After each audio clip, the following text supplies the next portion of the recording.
यशोमती मैया के नंद लाला। आप हमारे भी लल्ला का नामकरण कर दो ना। पुत्री, ये क्या कह रही हो तुम? विनती कर रही हूँ, और मेरी जे आग्रह अस्वीकार मत ही करो। आप दोनों भाइयों का नामकरण एक साथ हो जाएगा।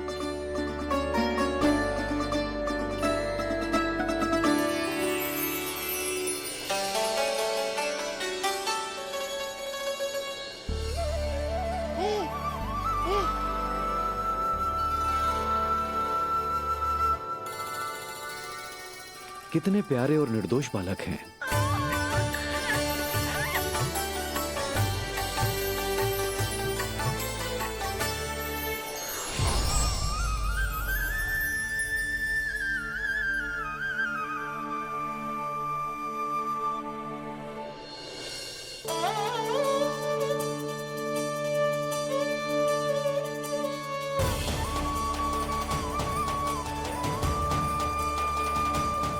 इन दोनों को देखकर गुरुदेव की आंखों में आंसू क्यों आ गए?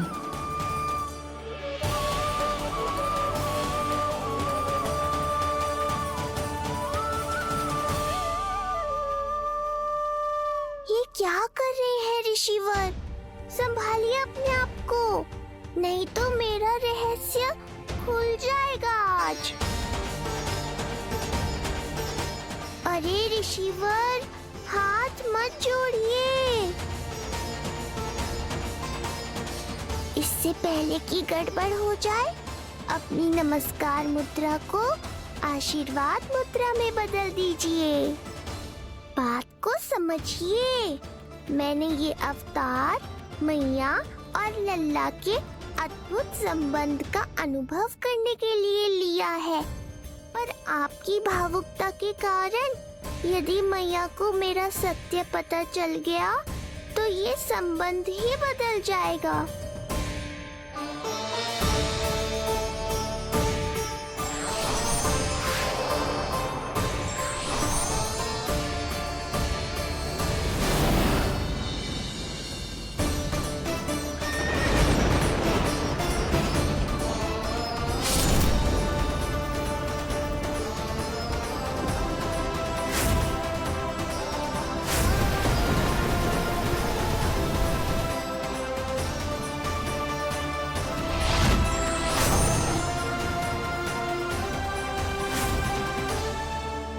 अब आप सब कुछ जान चुके हैं ऋषिवर, इसलिए अब मेरे सामने हाथ जोड़कर मेरे सत्य को उजागर मत कीजिए।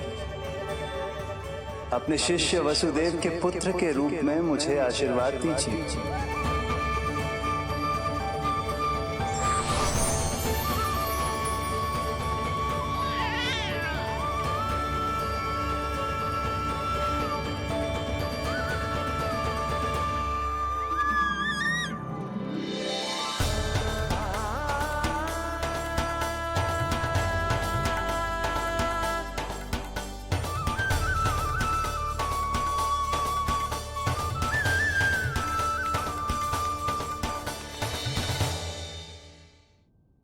ऋषिवर, आप मौन क्यों हैं? और आपकी आंखों में आंसू? सब कुछ ठीक है ना? अब तो आप हमारे लल्ला का नामकरण करोगे ना? इन दोनों का नामकरण करना मेरा सौभाग्य होगा पुत्री।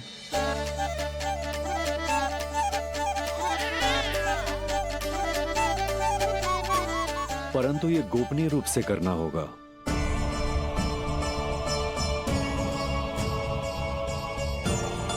अवश्य ही स्वामी का आग्रह होगा, ताकि कंस की बुरी दृष्टि हमारे पुत्र पर ना पड़े। ये तो बहुत महान ऋषि हैं, इन्हें कंस के अत्याचारों के बारे में अवश्य पता होगा। अपनी संतान का नामकरण संस्कार करना एक मां के लिए उत्सव से कम नहीं होता है, पर यह छुपकर करना होगा। आप दोनों को स्वीकार तो है ना? जैसी आपकी आज्ञा गुरुदेव। स्वीकार है गुरुदेव। तो फिर कहाँ करना है हमें नामकरण का प्रबंध? गुरुदेव, मंदिर सही रहेगा? उससे पवित्र स्थान तो हो ही नहीं सकता है। ऋषिवर, आप तनिक विश्राम कीजिए, हम लोग प्रबंध करते। मैं कुछ समय इन बालकों के साथ व्यतीत करना चाहूंगा। ये तो इनका सौभाग्य होगा। हमें आज्ञा दीजिए।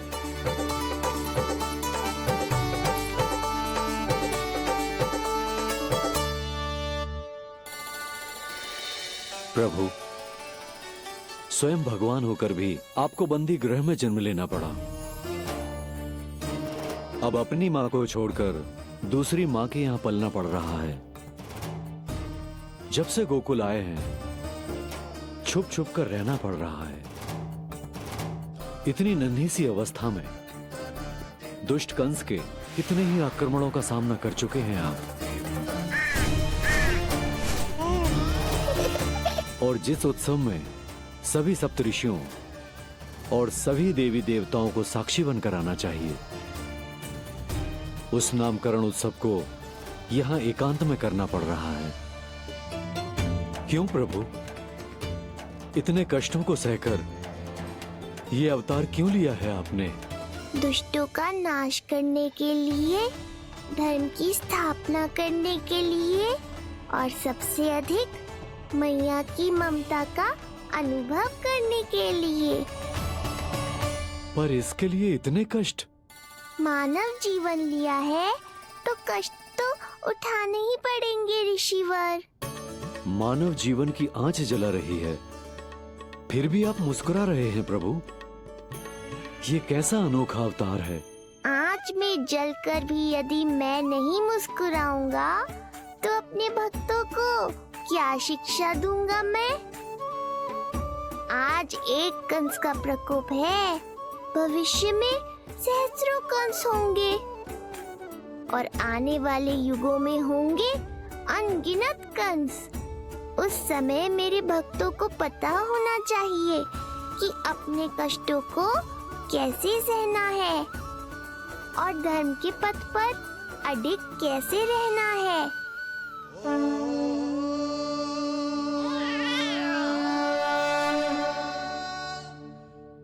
आप धन्य हैं प्रभु। देखा अस्ति, जब सिंह दहाड़ता है तो वन के सभी जीव जंतु इकट्ठे हो ही जाते हैं। वो सब जो मेरा विश्वास पात्र होने का अधिकार और ये सिंहासन पाना चाहते हैं, सामने आए। बुद्धि के बिना बल अपंग होता है महाराज, और मेरे पास बुद्धि और बल दोनों हैं। आप केवल आदेश दीजिए किसका संहार करना है।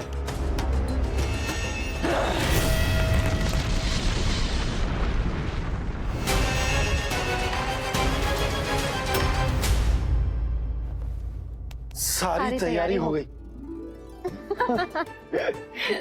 बोलो। आप गुरुदेव को बुला लो, मैं रोहिणी जीजी और बालकों को ले आती हूँ। यशोदा, तुम रुष्ट तो ना होना मुझसे? मैं भला रुष्ट क्यों होने लगी? नहीं, तुम जो उत्सव बड़े धूमधाम से करना चाहती थी और बहुत प्रसन्न हूँ मैं कि हमारे लल्ला का नामकरण स्वयं ऋषि गर्ग पूरे विधि विधान से कर रहे हैं। मैं समझ गई, उत्सव बड़ा हो या ना हो, प्रसन्नता बड़ी होनी चाहिए। अरे मैं तो इतनी उत्साहित हूँ कि दोनों भाइयों का नामकरण आज के शुभ मुहूर्त पे हो रहे हैं। तो इससे पहले जो बीत जाए, जाओ। आप भी बुला लो।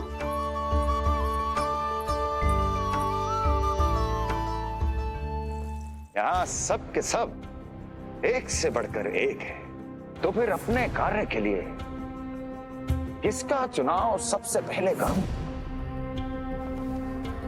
मेरा सामर्थ्य तो आपने अभी तक देखा ही नहीं महाराज। चुटकी बजाकर शत्रुओं का विनाश कर सकता हूं मैं।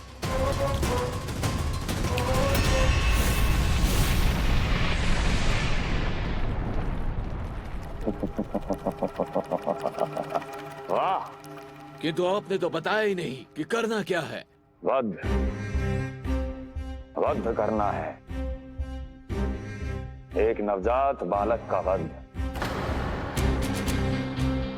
उसे साधारण बालक मत समझना। गोकुल में नंद के घर पल रहा वो बालक विष्णु का अवतार है।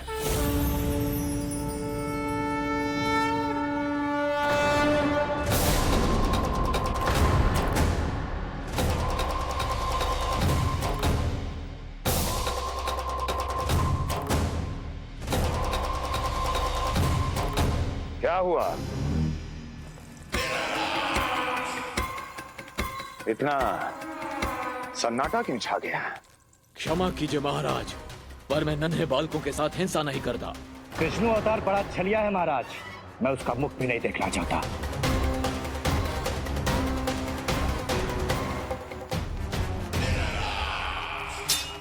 जाने दो इन्हें। वैसे भी इस सिंहासन के लिए मुझे कायरों की कोई आवश्यकता नहीं। जाने दो।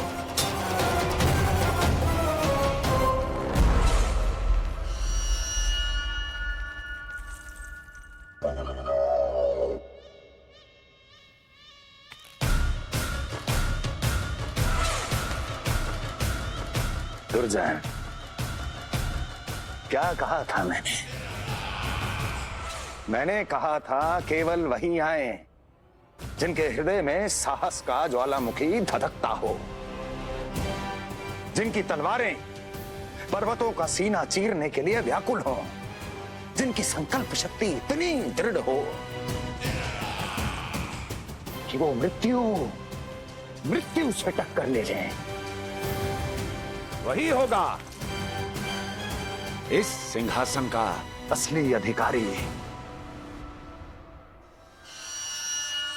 महाराज,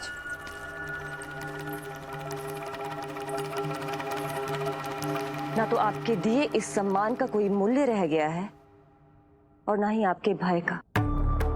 अभी अभी आपने ही कहा था ना कि जब वन में कोई सिंह दहाड़ता है तो उस वन के सभी जीव जंतु एक जगह एकत्रित हो जाते हैं, परंतु उसी वन में जब कोई बब्बर सिंह दहाड़ता है तो वही जीव जंतु भय के मारे इधर उधर भागने लगते हैं। निश्चित ही वो बालक इन सब के लिए बब्बर सिंह बन चुका है। उसका भय हमारे साम्राज्य की नींव हिला रहा है महाराज।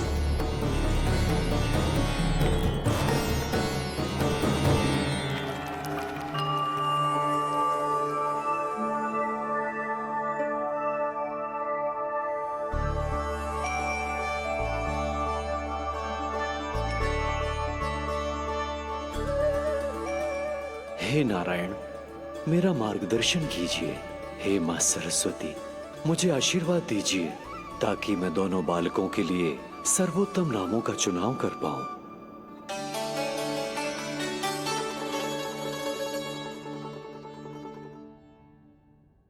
आपके पुत्र को बड़े भाई के कर्तव्य का निर्वाह करना है और इस दायित्व को प्रभु श्री राम से अच्छा किसने निभाया है? जैसा अटूट संबंध उनका अपने भाइयों के साथ था, मैं श्री नारायण से प्रार्थना करता हूं कि वैसा ही प्रेमपूर्ण संबंध इसका भी अपने छोटे भाई के साथ हो।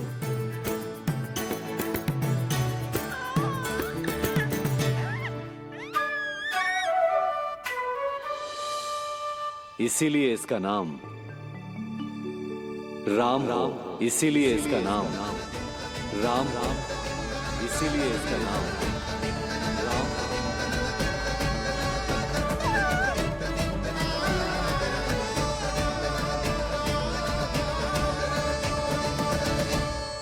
बड़े भाई में आदर्श, न्याय, संकल्प बल के साथ साथ शारीरिक बल भी होना चाहिए।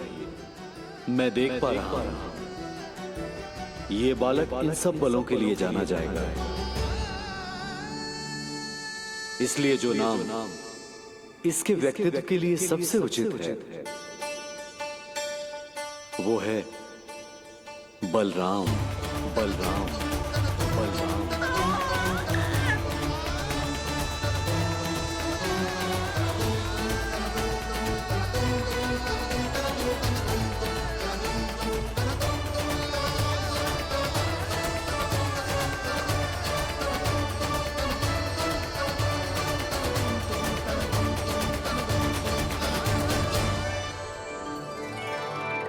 बलराम।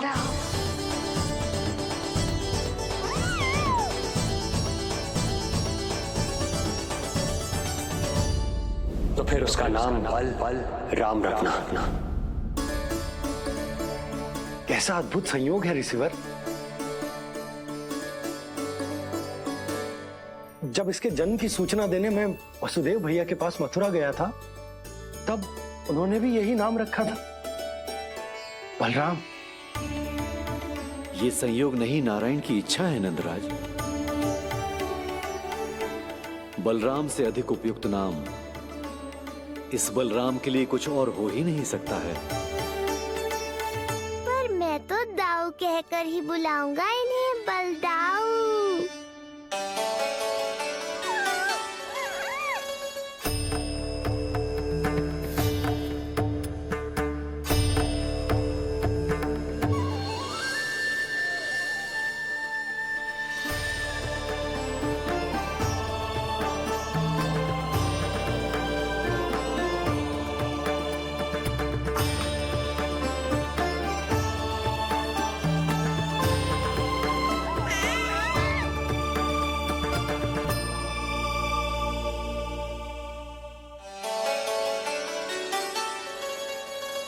सुना पुत्र, आज से तुम्हारा नाम होगा बलराम। बलराम बलराम।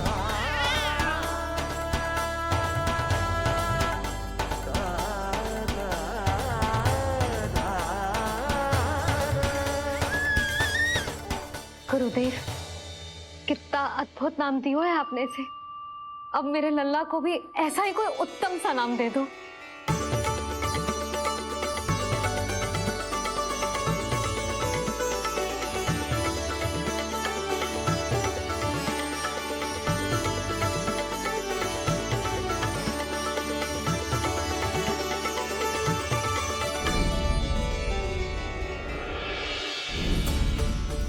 ये कठिन दायित्व आपने ही मुझे सौंपा है प्रभु।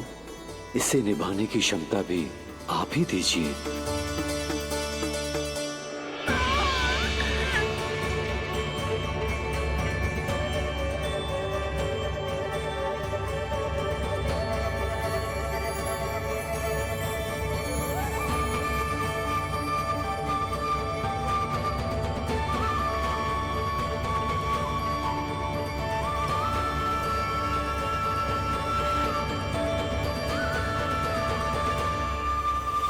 कृष्ण कृष्ण कृष्ण कृष्ण कृष्ण कृष्ण कृष्ण कृष्ण कृष्ण।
कृष्ण कोई साधारण शब्द नहीं है। ये अनेक विशेषताओं से भरा हुआ है। क बना है कमलकांत से, अर्थात वो जो श्रीपति विष्णु जैसा हो।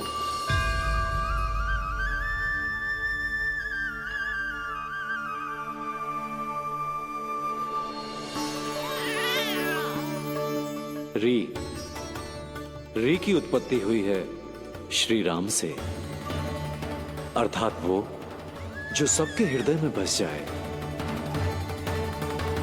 श ऐश्वर्य के स्वामी विष्णु के लिए, अर्थात वो जो समृद्धि लेकर आए।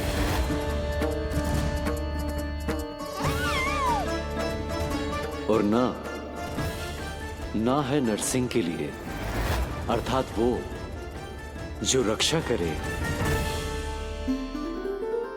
और अंत में आकार की मात्रा सूचक है अग्निदेव का,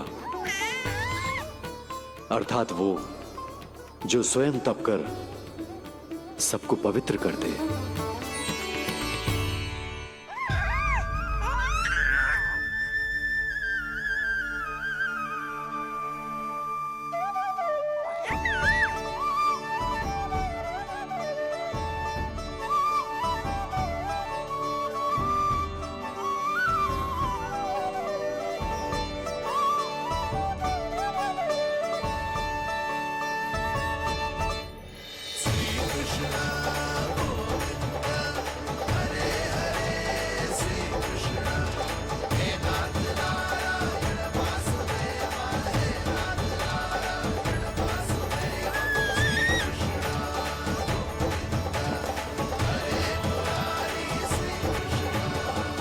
आज से तुम्हें सारा संसार जिस नाम से पहचानेगा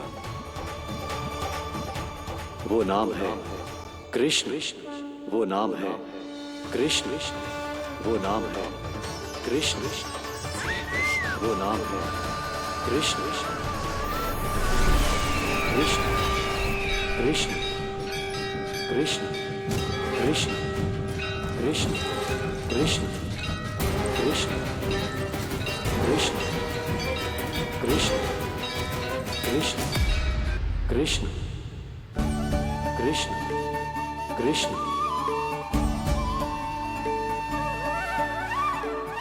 यशोमती मैया के नंद लाला,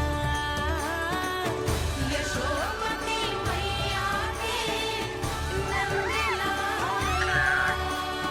असुरी कार्य करने वालों के लिए कृष्ण नाम का अर्थ एक और भी होगा। वो घनी अंधेरी रात जिसमें इसने जन्म लिया। पर इससे जो प्रेम करते हैं उन सभी के लिए कृष्ण नाम का अर्थ होगा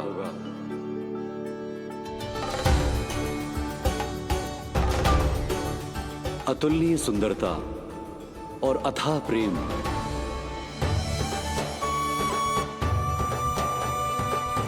इन दोनों विशेषताओं का साक्षात स्वरूप होगा ये कृष्ण।